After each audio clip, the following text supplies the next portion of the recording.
How to fix WhatsApp couldn't send problem.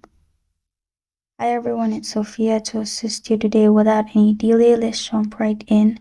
First, open settings on your device. You'll find this kind of screen pop up. Click on search button on top right corner of your screen.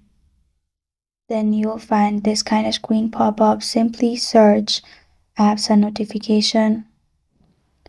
Then click on apps and notification. Then click on WhatsApp. After that, force stop the app and then click on storage and cache, which is below permission. Clear cache and clear storage. After that, you can simply restart your device. Open the app. After restarting, log into your account and your problem will be fixed. This is how to fix WhatsApp status could not send problem. Thank you for joining me today. If this video helps you out, please leave a like and subscribe for more. Got a question or want to suggest a topic? Comment below. I'm Sophia signing off. Until next time.